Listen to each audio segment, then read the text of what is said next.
Welcome to The Explainer. Today, we're jumping right into a fascinating clinical deconstruction of a massive shift in American culture and economics. We're looking at the technical decline, and some would even argue the cultural death, of the traditional Protestant ethic, and tracing the rise of the ultimate corporate conformist. We'll be pulling directly from economic data, historical analyses of the 1960s conglomerate wave, and a really famous critique of corporate psychology to understand exactly how our modern workplace is transformed from these arenas of individual risk into totally sheltered bureaucracies. Okay, let's just dive right into the blueprint for today. We're going to look at the clash of two ethics, the rise of the megacorp, the cult of the conglomerate, the anatomy of this so-called organization man, and finally, the real cost of conformity. All right, part one, the clash of two ethics. So William H. White noticed something wild. The very core of what we consider American achievement was undergoing a radical, irreversible mutation.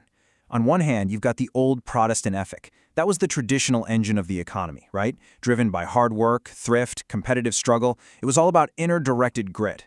But on the other side, we have what White called the new social ethic. And this is an entirely different beast. It's a body of thought that actually makes it morally okay for society to exert pressure against the individual. It basically replaces the individual struggle with a deep craving for groupthink and conformity. White breaks this new social ethic down into three main pieces. First up is scientism. This super optimistic, maybe naive belief that we can create an exact science of human behavior just like physics. Then there's belongingness, which is basically the idea that your ultimate loyalty belongs to the group above all else. And finally, togetherness. This is the systematic illusion that a group of people will somehow inherently create better ideas than an individual, completely dispensing with the need for strong individual leadership. Moving on to Section 2, Rise of the Megacorp. Now, you might be wondering, why did this cultural shift even happen in the first place? Well, take a look at this number, 27 percentage points. That is staggering.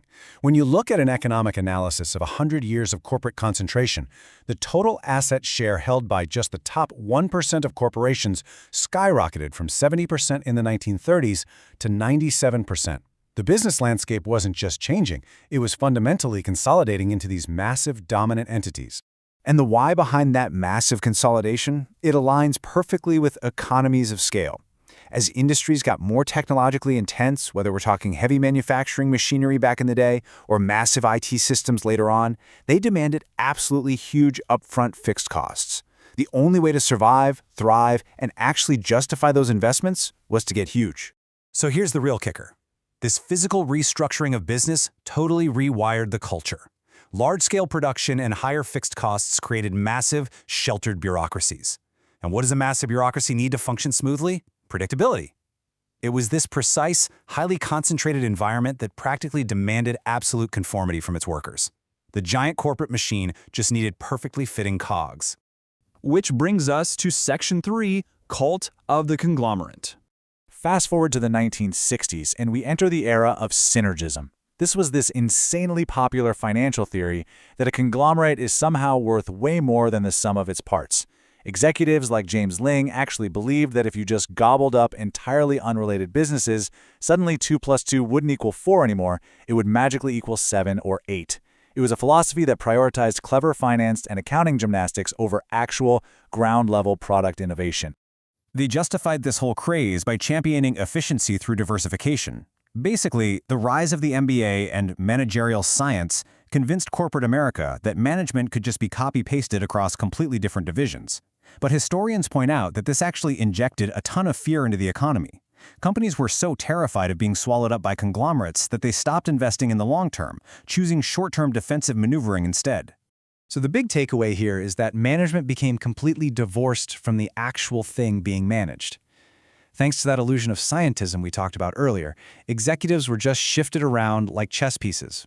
The goal fundamentally shifted away from the gritty work of making great products and became all about just maintaining and optimizing this giant diversified corporate machine. Let's move on and see how this builds in Section 4, Anatomy of the Organization Man. Let's actually get inside the head of the typical employee in the system. The organization man actively preferred the safety of sheltered big business over the risk of a small venture.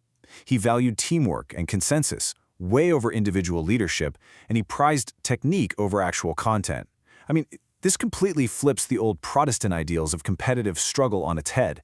These guys weren't going out into a hostile world to forge a new path. They were just safely transferring into corporate training programs that literally laid the path out for them. And William H. White? He was absolutely furious at how companies enforced this new mindset. He saw the explosion of corporate personality testing as a total, intolerable assault on privacy, built on junk science. These tests weren't looking for the brightest, or the most fiercely independent, or the most innovative minds. No way. They were designed specifically to measure and enforce strict, middle-of-the-road conformity.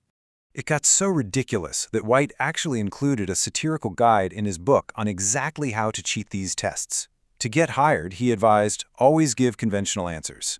Claim you loved your father, but, just a little bit more than your mother. Profess that you don't really care for books or music. Explicitly state that you won't let your wife and kids get in the way of company work. And hey, if you absolutely have to admit to a neurosis, choose hypermania, just endless, unthinking energy. Basically, incline to conservatism, don't be too dominant, and remember, subservience was the ultimate hiring criteria. All right, final part, Section 5, the cost of conformity. So what actually happens to a nation's progress when its massive economic engines only hire for subservience and groupthink? Well, the obsession with the social ethic and this illusion of togetherness completely sterilized committee work. And it wasn't just annoying for the employees, it literally slowed the march of scientific research. The constant, desperate need for consensus and group dynamics acted like a massive anchor, actively dragging down true disruptive progress. It's summed up perfectly in this quote: "The social ethic blunts the sharp corners of creative genius." I mean, let that sink in for a second. True innovation, it needs friction. It requires people who do not fit perfectly into the mold, who challenge the consensus, and honestly, who are willing to be unpopular.